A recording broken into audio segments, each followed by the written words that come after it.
Welcome back, brothers and sisters of Christ. My name is Brianna and I'm back with another video. And for today's video is It Takes Two. As we know and heard the phrase, it takes two. This phrase is often used regarding relationships, whether it's romantic, family, or friends. But we fail to realize that this phrase also goes for our relationship with God. Any relationship takes two, or it won't be a real relationship because it'll be one-sided. If only one person is putting in the work, then the relationship won't reach its full potential and fully flourish because that other person may be lacking in some areas or even all areas. And it's unfair to the other party who is putting in all the time and work and effort. All these things most people expect in relationship is time, communication, effort, etc. You know, those are things that the Lord also wants from us. He wants our time. He wants us to take time to spend with him. He wants us to communicate with him and talk to him. You know, he wants us to put in effort to make the relationship work.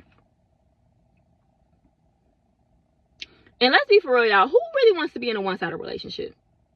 And if you ever been in a one-sided relationship of any kind, you know, it could be, like I said, romantic, friendship, family members. Take a moment and think about how that made you feel if you was ever in a one-sided relationship. And put yourself in God's shoes. You're doing everything for this person. You're putting in all the work, all the time, the effort, the communication, and they're not giving you nothing back. You communicating with them and they're not communicating with you. You putting in effort, they're not putting in any effort.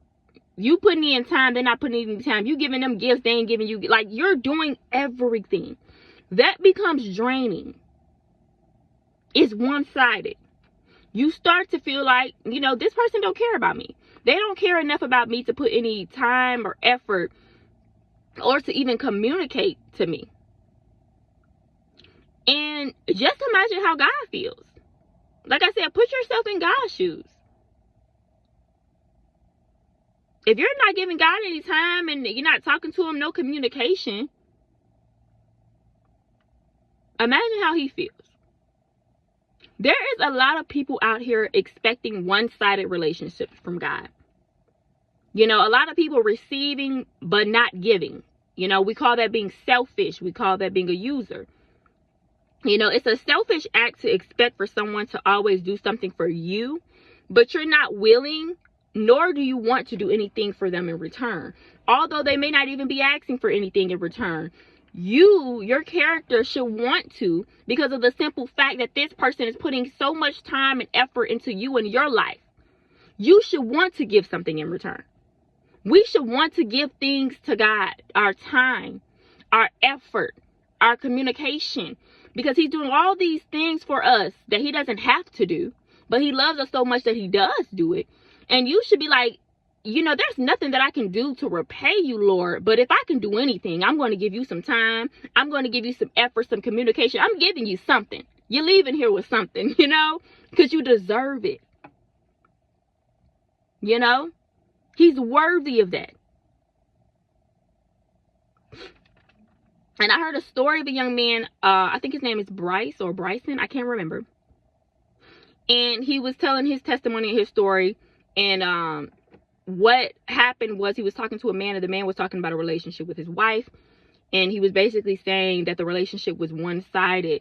And he said it was like a, you know, like a light bulb basically had went off when he heard that comment, because he realized that his relationship with God was one-sided. He wasn't putting in any time and effort or whatever communication with the Lord, and he realized that, and he started putting all his time and communication and effort with the Lord. And now he makes YouTube channel. He's, you know, he has a great relationship with the Lord, as we see.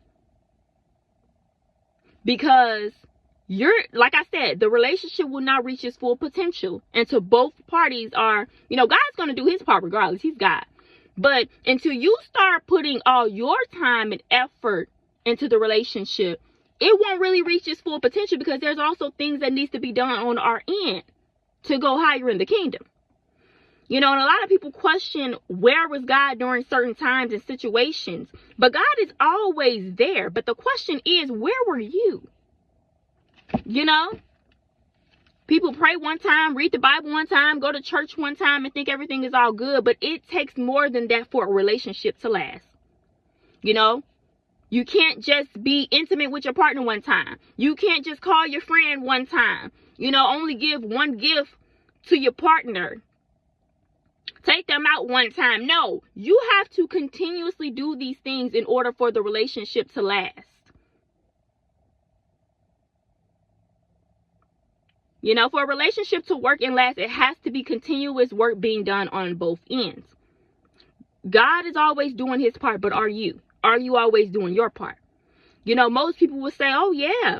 But when you ask them, what are you doing on your end to maintain your relationship with God? It more than likely, it won't be long-term or everyday things. You know, it'll just be here and there things, you know, or when they need him. Following Jesus is a everyday, all day thing. It's not just Sundays. It's not just when you feel like it. It's not just like when you need something or when it's beneficial. It's not when things are just going good. You're going through a hard time. Following Jesus is every day, all day, baby. And for a relationship to balance, and in order for both parties to be satisfied, there must be effort, work, time, dedication, communication. God will be pleased if you're meeting his expectations of you, and you will be pleased because of you meeting his expectations. He will exceed your expectations. Why? Because it takes two.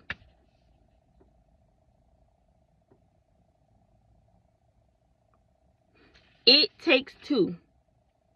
In any and every relationship, and most importantly, your relationship with God. Oftentimes, y'all, we think, oh, just because, oh, he's God.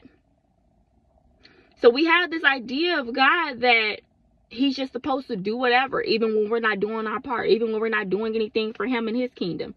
He's just supposed to rain down all the blessings, give us any and everything that we want, and we just do nothing in return. It takes two. You want God to communicate with you? Well, you need to communicate with him. You want God to put in his time for you, put in time for him. You want God to add things to your life, add things to his kingdom. Yeah, y'all, so it takes two. It definitely does. And when I came to that realization as well, when I realized when I started seeking the Lord and doing what he was telling me to do in my part in the relationship, oh, baby, the relationship got so much stronger and deeper because I started to do, God was always there. He was always blessing me. But when I started to do my part in the relationship, it got so much better. And that's what people don't understand. A lot of people, like I always say, they're mad at God because they're expecting things from him that they're not even doing for him. And God is still going to provide regardless, but for the relationship to get better, you have to do your part because it takes two. So that is all that I have for today, y'all. If this word is not for you, it's for somebody else. Remember, I'm telling y'all this because I love y'all. God bless.